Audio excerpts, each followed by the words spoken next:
Trans harbour मार्गावर railway वाहतूक उशिराने असल्याने ठाण्याच्या नंबर 9 प्लॅटफॉर्मवर मोठ्या प्रमाणात गर्दी आहे। 10 नंबर प्लॅटफॉर्मवर लोकल येत नसल्याने प्रवाशांची 9 नंबर प्लॅटफॉर्मवर गर्दी झाल्याचं पाहायला मिळत आहे। त्यामुळे काही प्रवासी ट्रॅकवर उतरून विरुद्ध दिशेला चालण्याचा प्रयत्न करतात। यात अपघात झाल्यास त्याला जबाबदार कोण असा सवाल या निमित्ताने उपस्थित होत आहे।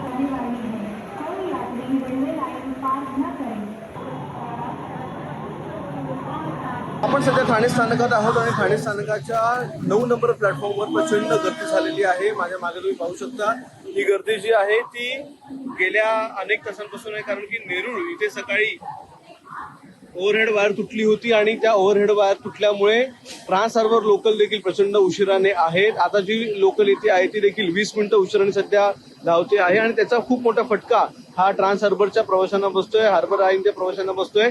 9 नंबर प्लॅटफॉर्म जो आहे त्या 9 नंबर प्लॅटफॉर्मवर चढण्यासाठी, उतरण्यासाठी, उभं राहण्यासाठी देखील जागा नाहीये आणि त्याच्यामुळे अनेक लोक जी आहेत ती अशा प्रकारे 8 नंबरवरून 9 नंबरवर जाण्याचा आणि लोकलमध्ये चढण्याचा प्रयत्न करतात। आपण पाहू शकता की ही परिस्थिती सध्या ट्रान्स हार्बर मार्गावर आहे।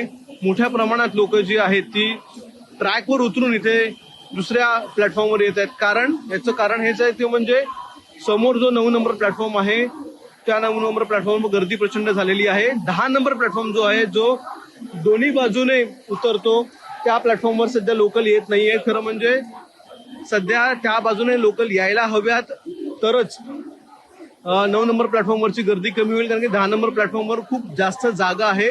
पण तरी देखील सध्या लोकल प्रशासन किंवा मध्य रेल्वे प्रशासन तो निर्णय का घेत नाही हा सगळ्यात मोठा प्रश्न आहे।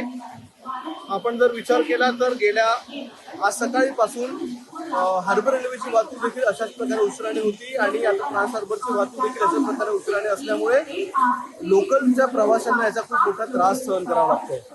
अक्षय भाटकर, एबीपी माझा, ठाणे। एबीपी माझा, उघडा डोळे बघा नीट।